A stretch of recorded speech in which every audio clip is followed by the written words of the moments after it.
Bonjour, c'est Willy Rovelli, le cuisinier fou de Fort Boyard. Je passe un petit bonjour sadique à tous ceux qui écoutent Alti Radio, qui, je pense, Alti Web, qui, à mon avis, je le pense, je vous le dis comme ça, est la meilleure radio du monde. Non, vous faites ce que vous voulez, voilà.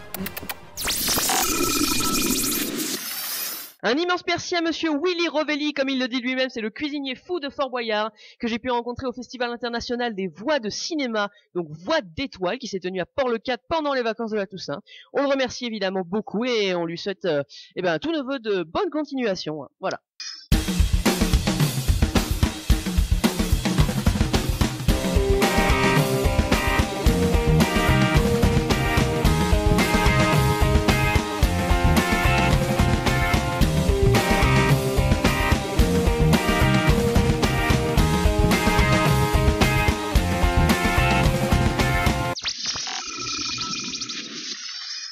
Bienvenue à tous dans cette émission d'Alti Web Radio, la web radio du lycée de Font-Romeu. On est numéro 1 sur Font-Romeu, on est les seuls, mais c'est pas grave. Donc on est là, voilà. Mais au moins on est là, on le fait. Bienvenue, donc voilà, je n'ai rien à dire. Allez, merci, meublé.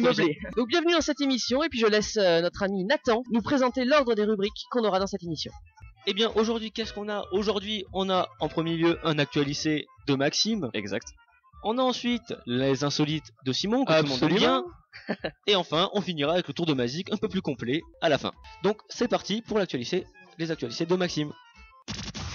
Actualisé, votre actu sur tout l'établissement avec Maxime. Bonjour à tous et bienvenue dans ce nouvel Actualisé. Aujourd'hui on va parler du cross. Le cross qui s'est déroulé donc mardi dernier. Dans des conditions peu clémentes, si Effectivement, je puis m'exprimer ainsi, parce qu'on se l'est pelé, il neigeait. Effectivement. Et donc Simon et Kevin, il me semble que vous avez réalisé un petit reportage vidéo pendant le cross. Absolument, oui, c'est un petit reportage vidéo qu'on a filmé avec la caméra du CDI, donc la grosse caméra Sony, je crois. C'est Kevin qui a filmé les départs des crosses, les arrivées des crosses. Et puis on a fait quelques interviews des premiers arrivés en fait. Très bien. Eh bien tout ça sera retrouvé sur YouTube, je suppose. Absolument, sur YouTube et sur Twitter. On vous mettra les photos de cette journée froide, mais de cette journée plutôt sympa, puisque Alti Web Radio a été sollicité pour faire effectivement les interviews des premiers arrivants et également pour venir en assistance de la réalisation sonore. Absolument. C'est ça. Très bien, donc tout ça, on vous le mettra sur YouTube et Twitter, ne le manquez pas. Et ensuite, pour terminer, nous allons parler d'un projet qui va se faire avec les secondes 3. Ouais. En fait, c'est un journaliste à France Bleu Gare Lozère. Absolument. Qui habite à Nîmes, il me semble. C'est ça, qui habite à Nîmes. Qui habite à Nîmes et qui montait spécialement pour nous jusqu'à Font-Romeu finalement pour faire un projet avec les secondes 3. Donc notre classe à moi et Nathan. Exactement. Et lors de ces après-midi, parce que ça va se passer lors des mardis après-midi, on va pouvoir apprendre à se servir notamment d'Audacity, apprendre des choses sur le journalisme, et ça promet d'être assez intéressant. Absolument, d'ailleurs il y a eu cet atelier déjà mardi dernier. Tout à fait. Et c'était très intéressant. C'est vrai, on a appris pas mal de choses et on devrait en apprendre encore plus lors des prochaines journées de ce projet. On l'espère en tout cas. Actualisé, c'est terminé pour aujourd'hui et on se retrouve la semaine prochaine. Et donc merci Maxime pour cette actualité très intéressante. À toi Simon pour les insolites. Eh bien alors, c'est parti pour la rubrique insolite. Les news insolites de Simon. Bienvenue à tous dans ces infos insolites. On commence tout de suite par une info incroyable. Attention. C'est l'hymne américain. Oui. On a des nouvelles de Donald Trump qui a été élu président des États-Unis il y a une ou deux semaines. Le 8 novembre. Le 8 novembre, il a été Exactement. élu président des États-Unis. Eh bien, Donald Trump, il faut savoir que c'est un recordman. Donald Trump détient donc un record. Il aurait en un an insulté 273 personnes, lieux ou choses sur Twitter. 273, c'est un beau record. Et du coup, est-ce que c'est vraiment de sa main qu'il a écrit ses tweets ou est-ce que c'était un sorte de community manager en gros qui était sous ses ordres? C'est son compte Twitter, donc à mon avis, c'est quand même lui. Non mais franchement, est-ce que la seule personne qu'il aurait dû insulter, c'est pas son coiffeur? Ah, effectivement, il mérite un flot d'insultes, cet homme, pour Pour cette catastrophe qu'il a fait. Je pense que c'est un mix entre la houppette de Tintin, mais qui part en steak. Un peu, c'est original. Voilà. C'est un record aussi, je pense d'ailleurs. Personne n'avait ça avant. Mais du coup, est-ce que l'originalité, c'est vraiment tout le temps bien? Ah pour la coupe de cheveux en tout cas, pas du tout. Voilà. Après, voilà. Autre chose, Simon. Absolument, ça se passe toujours aux États-Unis. J'ai le pire prof du monde. Alors on se dit toujours, ouais, le pire prof du monde, c'est moi qui l'ai, c'est monsieur...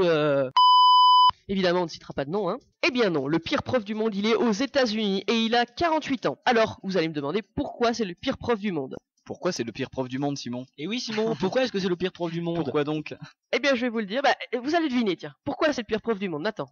Est-ce que c'est un peu quelque chose qui toucherait à la pédophilie, quelque chose comme ça? Non, Pas du tout l'esprit tordu, Nathan. Pas tout à fait. Non, mais ça pourrait être le pire prof pour ça. Moi, je pense qu'il a la coupe de cheveux de Donald Trump. Et ça, effectivement, ça doit être très, très troublant. Non, je vais vous le dire. En fait, il a été arrêté par la police pour avoir frappé un élève de 16 ans.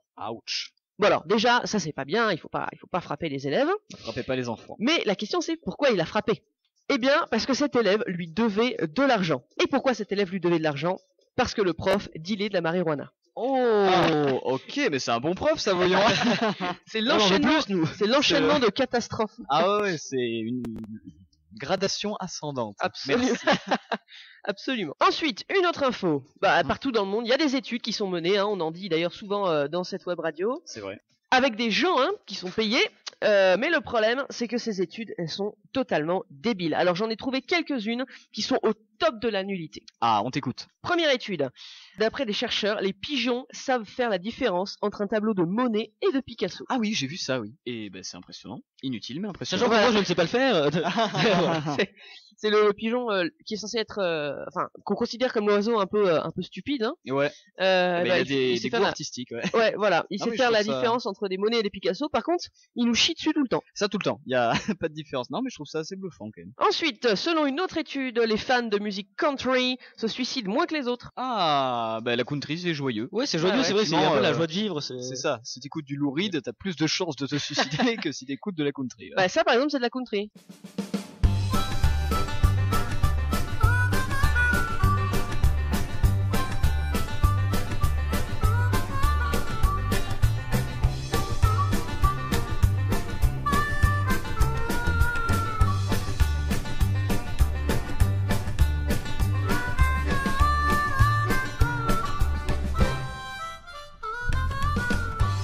Ensuite, il est possible d'annuler une sensation de démangeaison sur la joue gauche, donc c'est précis, en se grattant la joue droite face à un miroir.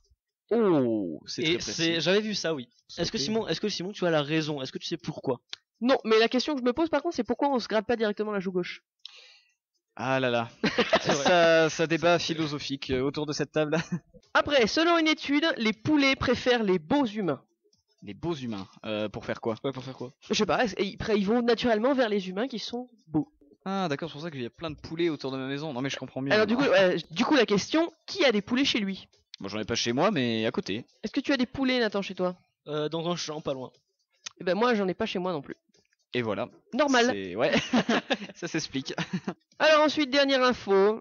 S'il y a des matins où vous vous sentez pas bien, où vous vous dites que votre vie est nulle, j'ai la solution pour vous. Écoutez de la country. Presque. D'après une étude, pour être de bonne humeur dès le matin, il faut penser à une chose que vous allez faire aujourd'hui. Une chose cool.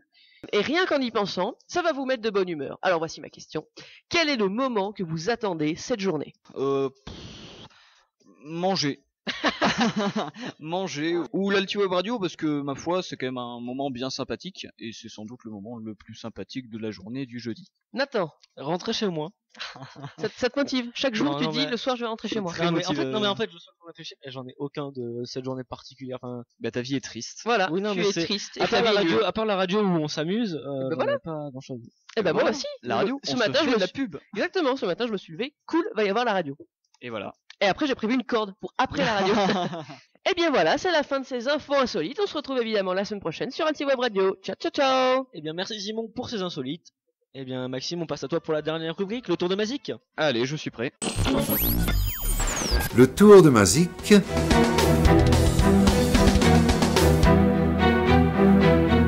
Présenté par Maxime.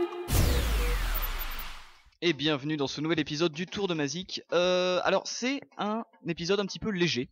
Et la semaine prochaine on fera l'épisode que je vous avais déjà promis sur les véritables rivaux des Beatles. On en parlera la semaine prochaine. En attendant, on a quelque chose d'un peu plus léger, d'un peu plus détente. Et aujourd'hui on va donc parler des pseudonymes que se donnent entre guillemets les stars de la musique. Et oui, alors quand on forme un groupe, on lui invente un nom, ça c'est normal. Mais quand on est une star solo, nombreux sont les artistes à s'être choisi un pseudonyme plutôt que d'utiliser leur véritable nom. Et on va essayer de comprendre pourquoi. Et aussi en voir quelques-uns. C'est parti. Alors l'utilisation de pseudonymes dans le monde de la musique ne date pas d'hier. En effet, quand la musique a pris de plus en plus d'importance dans la culture de tous les jours, les pseudos ont pullulé. En effet, on peut lire dans de nombreux témoignages que cela sert à se démarquer, à endosser un rôle ou encore à séparer l'activité musicale de la vie de tous les jours. Et on comprend tout à fait ces justifications. D'ailleurs, j'ai même vu un forum où des artistes demandaient à d'autres, aux mecs du forum, de trouver leur pseudonyme pour eux. Ça c'est original. C'était assez original, donc voilà, ça m'a fait rire. Et il y avait des bonnes idées dans ce pseudo du coup? Il y avait des idées. Est-ce qu'elles étaient bonnes ou pas, je ne donnerai pas mon avis, mais il y avait des idées. Alors maintenant, on va faire ensemble un petit jeu. Je vais vous donner le véritable nom de certains artistes et on va voir si vous devinez leur nom de scène finalement. Ok. Alors, est-ce que vous savez qui est Christophe Martichon, qui est donc vraiment un nom de boucher, charcutier? Christophe Willem? Non. Nathan? Je sais pas du tout. Là, je pourrais pas. Eh bien, c'est Christophe Mahé. Et c'est vrai que c'est plus facile de faire carrière avec Christophe Mahé qu'avec Martichon. C'est sûr. Martichon, il s'appelle Martichon. Martichon, Christophe Martichon. C'est assez original. Allez, un autre, Marie-Hélène Gauthier. Oh là là. Non, c'est pas ça. Donc Jean-Paul, son frère sûrement. Ah, Jean-Paul Gaultier en fait. Ouais. Oui, il y a Marie-Hélène Gauthier. Et bien en fait, c'est Maître Gims. Non, c'est pas vrai.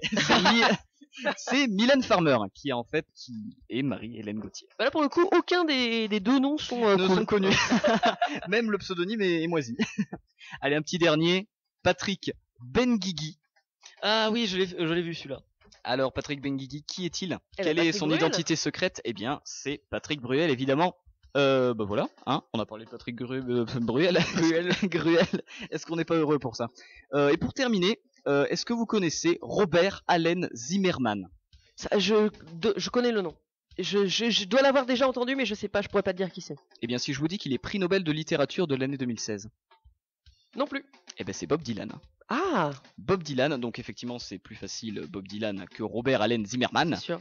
Et on va terminer avec une sorte de petit débat. Qu'est-ce que vous pensez de sa nomination au prix Nobel? Parce que c'est pas un écrivain du coup, mais il a été récompensé pour ses textes. Est-ce qu'à votre avis c'est un choix judicieux de la part du jury ou non? Bon, ils avaient peut-être juste pas trop d'idées. Pas envie de lire des livres. Voilà. C'est fatigant, c'est vrai. Et ils se sont dit, bah, on va prendre un artiste qui fait des chansons à texte, et puis Bob Dylan. Non, mais je pense que Bob Dylan, oui, fait des chansons. Ces textes sont jolis. Ces textes sont très bons. Oui. Mais on peut quand même se poser la question. Imaginez surtout tous les auteurs de l'année 2016 qui ont peut-être été un peu déçus, Nathan. Ouais, pourquoi considérer donc que le livre entre guillemets serait un art et pas la musique, enfin les textes musicaux du coup? Ah, mais on parle pas d'art, c'est oui, mais le prix Nobel, c'est prix Nobel de littérature. Oui, bah, c'est donc la littérature. Oui, donc c'est l'art de la littérature, donc tout à fait. Pourquoi est-ce que les deux ne pourraient pas être comptabilisés? Tant que c'est de la littérature, c'est d'écrit, donc à partir du moment où les textes, comme vous dites, de Bob Dylan sont très beaux, ouais, tout à fait. Alors pourquoi pas le choisir? Oui, donc je suis d'accord. Après, Loi numéro 423-2 du Code pénal, le prix Nobel de littérature peut être attribué aussi à des auteurs de musique. Merci beaucoup Simon pour cette information. En attendant, oui certes, alors je suis d'accord avec toi Nathan. En revanche, tu peux imaginer quand même les auteurs, les très bons auteurs qu'il y a notamment aux États-Unis. Il y a quand même des bons auteurs qui ont peut-être été surpris par le fait qu'ils ont fait des ouvrages extrêmement complexes, etc.